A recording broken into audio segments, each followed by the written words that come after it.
speaking of that, there's an interesting segue to this. So I wanted to recommend a book.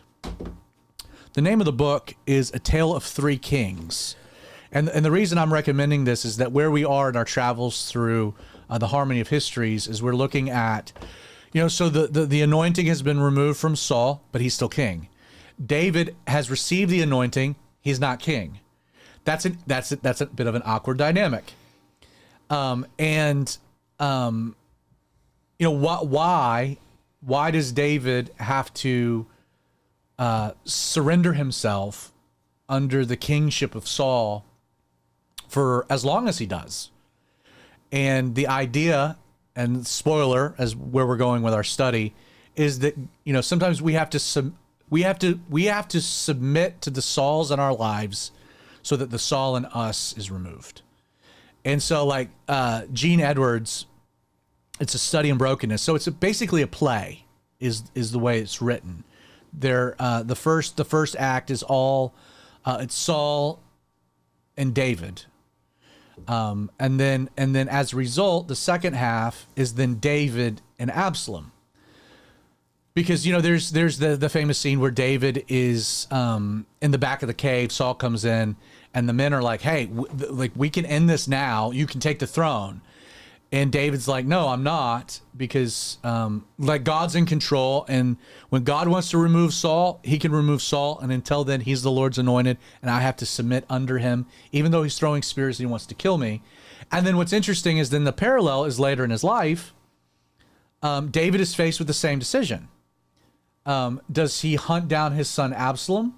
Absalom is making his way to Jerusalem. Does he fight? What does he do? How does he handle Absalom? Does he handle Absalom like Saul would? And he decides not to. He's like, well, if God has removed his hand from me, then I should do what Saul did and abdicate the throne. If God doesn't want Absalom, God will handle this. I don't have, he does the opposite of what Saul would have done. And it's an absolutely wonderful book. It's a very quick read.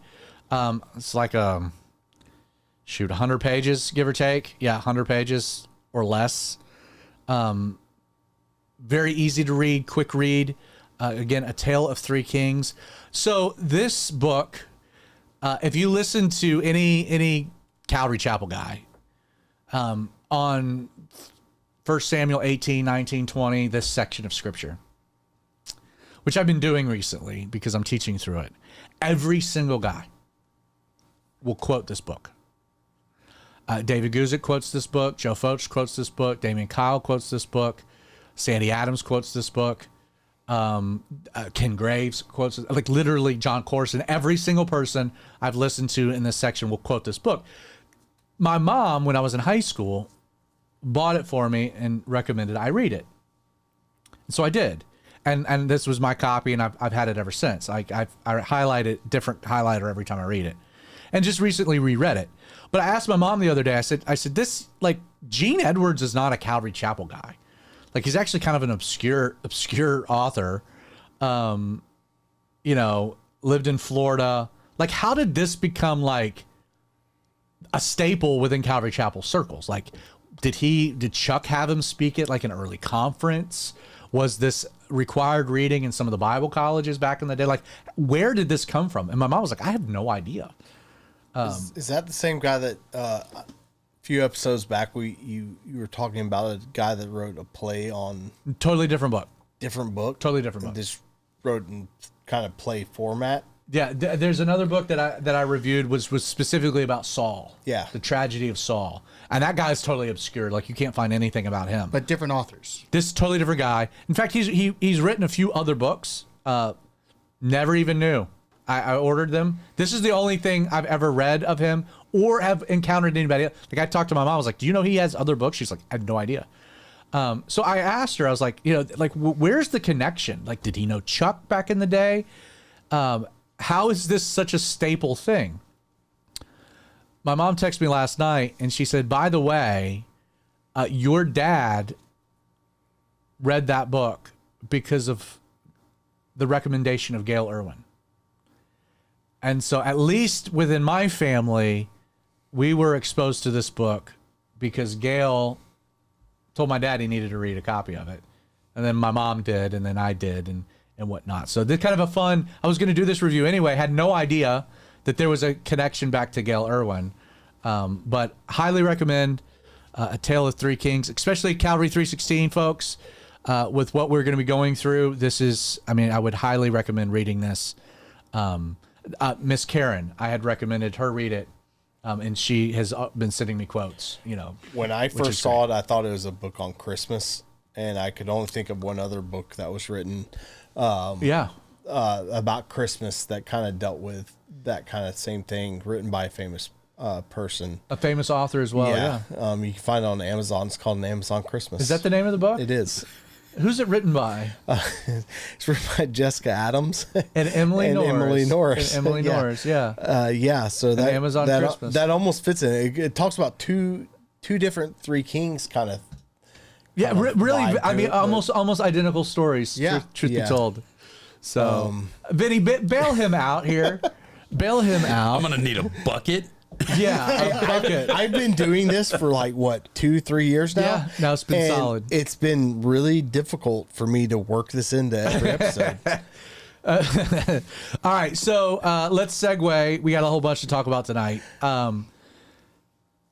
Episode 7. So we are at the home stretch of House of David, the Amazon Prime series about the life of David. First season. They're filming the second season. Episode 7. There's this one. We got one more. Thoughts? Anybody want to add the flyby of what the story was? I feel like this was a very small episode in terms of what actually happened. I feel like not a whole lot happened. It is as they're getting ready to get to the Battle of Goliath. So one of the main things that happened is it opens with the armies at the Valley of Elah. Right. Like it opens there, but like we don't get into the fight. Like the main action is it's the 40 days and 40 nights of Goliath coming out and mocking the God of Israel, etc. So it's the reveal of Goliath. There's that. And I guess the biblical other end of the story is that like it ends with David on the way now to the battle. Like biblically, that's what we're looking at. Like it's those 40 days, give or take, of what's going on. So that's the big picture. Continue. So wrong button. There's the battle. Everyone's lining up in battle array. They flash back to the castle where there is a confrontation between David's older brother, whose name Eliab, David, and Jonathan, because Eliab wants David out of the castle because Saul is still losing his mind. And they put David out of the castle. David goes back home, where he spends most of the episode. That actually happens at the end of the previous episode, I think. Does that happen at the end of the previous episode? That happened. Yeah. Everything runs together eventually. It opens. Like I said, I don't remember a lot going on in this episode. Yeah, it opens with David like walking, like Jesse and one of the daughters see David walking up, kind of a thing. Gotcha. So the previous episode 6, closes with David leaving. Then apparently I remember this episode even worse than I thought I did. Okay. Yeah, this was my probably second least favorite episode.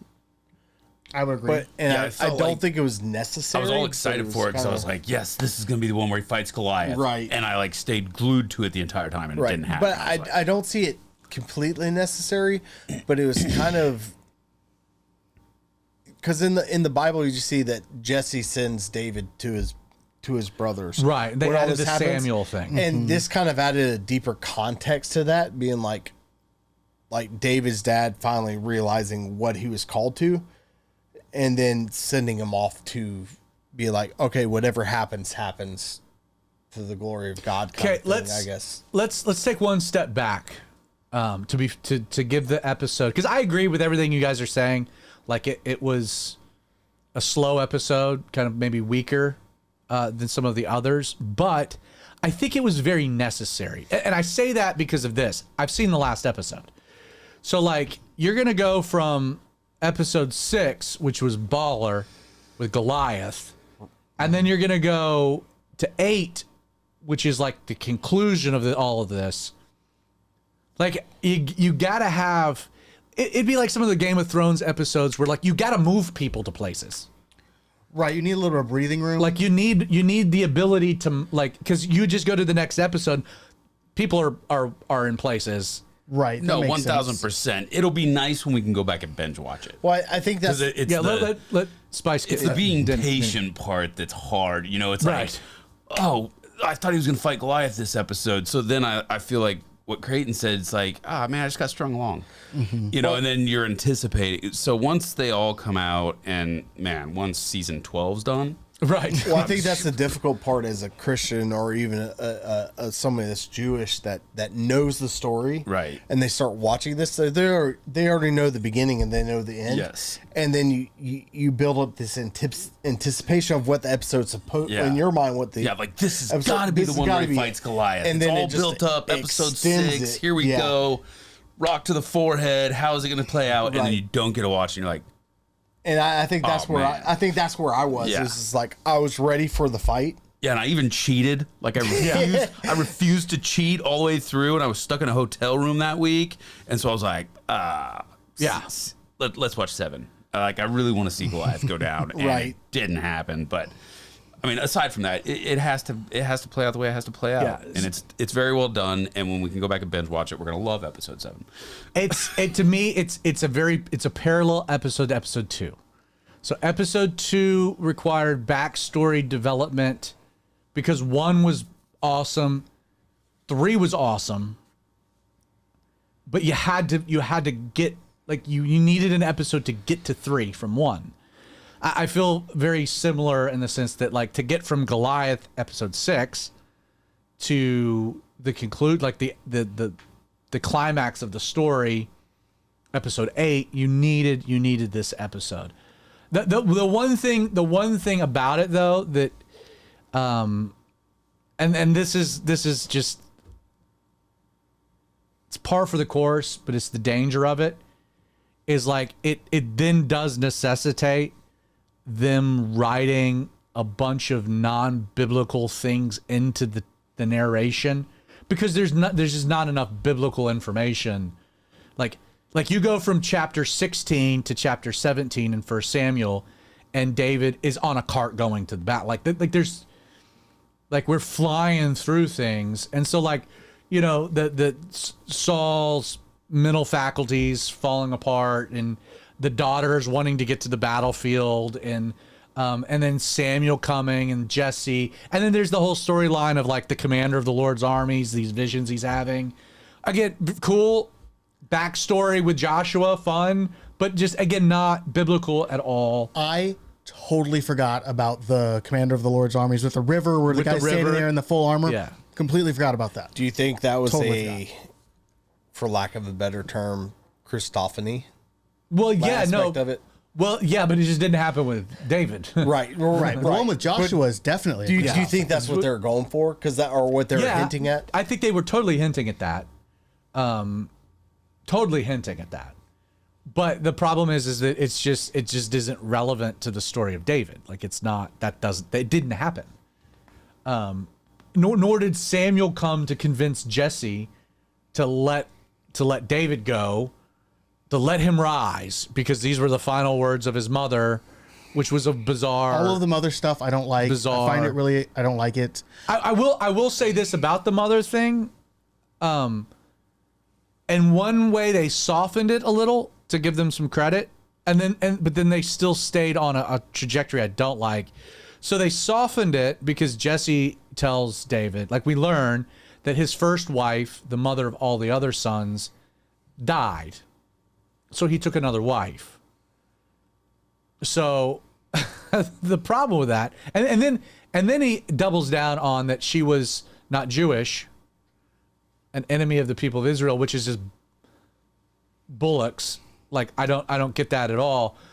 But the only verse that they can point to as any type of like what they've built the entire story on, from what I've read, is where David, I think it's Psalm 51, says I was born in the iniquity of my mother. Mm-hmm.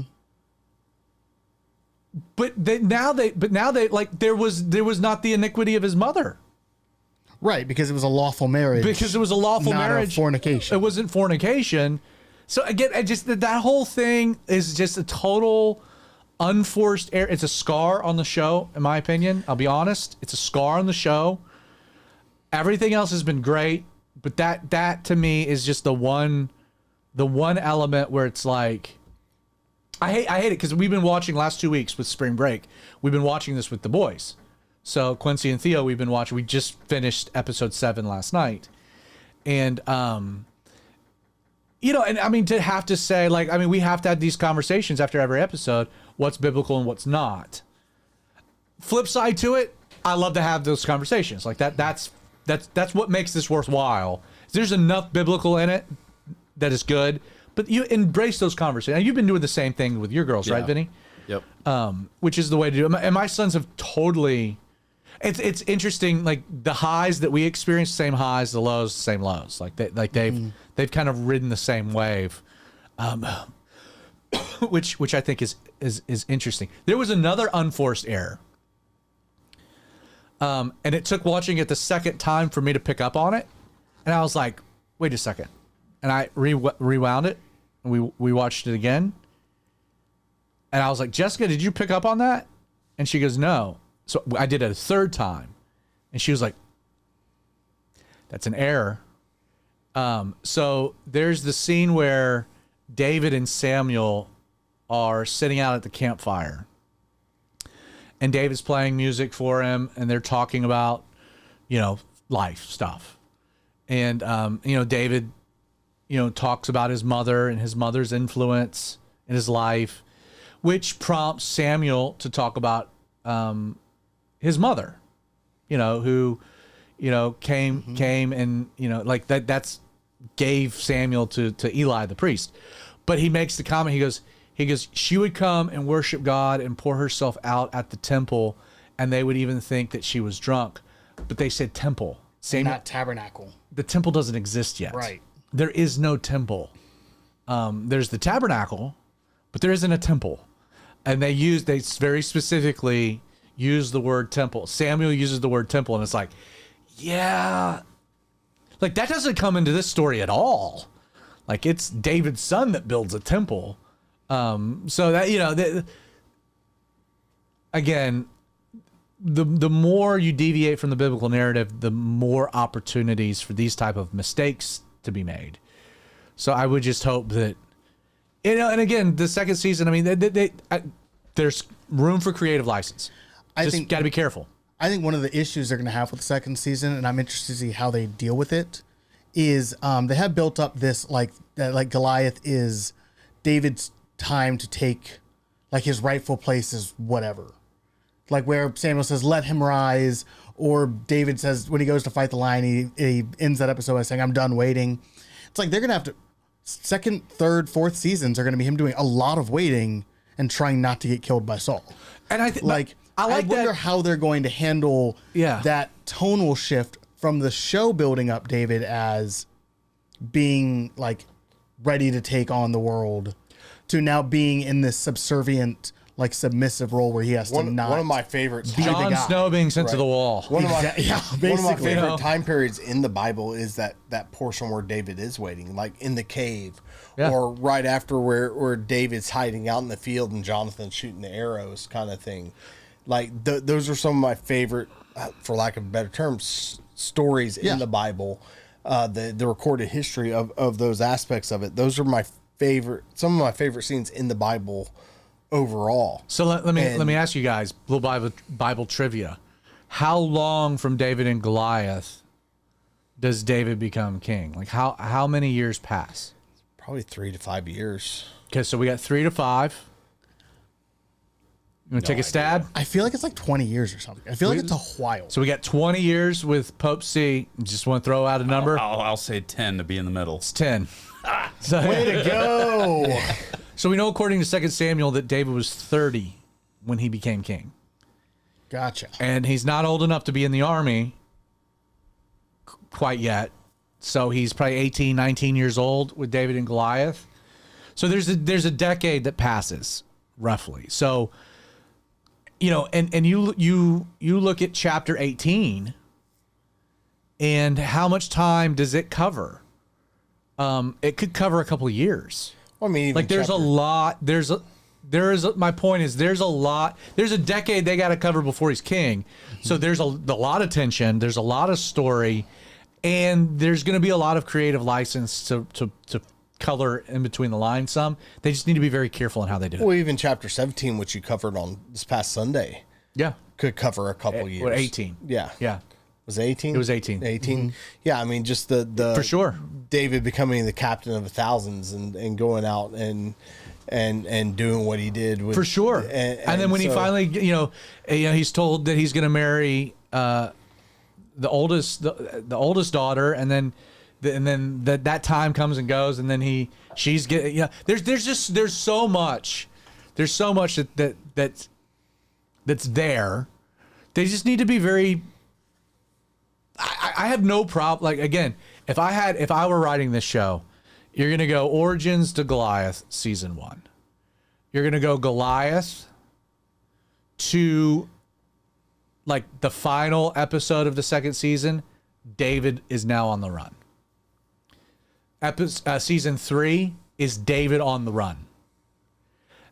That closes with David becoming king into season 3. Season 4 is like the early years conquests of David. Season 4 that throws in Bathsheba, and some of and then season 5 becomes the family struggles, and everything falling apart, and ends with like the enthronement of Jonathan. Like you could play out 5 seasons. I think. And you could even begin in the same way. Like, how cool would it be if they started season 2? So season 1, episode 1 begins with David and Goliath, and then they go back. The last episode comes back to the opening scene. You could keep the same creative blueprint and have like the second one with like him fleeing for his life, Right. and then come back into explaining how that story unfolds, and that's how it is. Like, and then you could have like, the next season him being on the throne, and then it comes back to like he's in a cave. Like you could play it out with the same blueprint. I think that would be super. But nobody's calling me.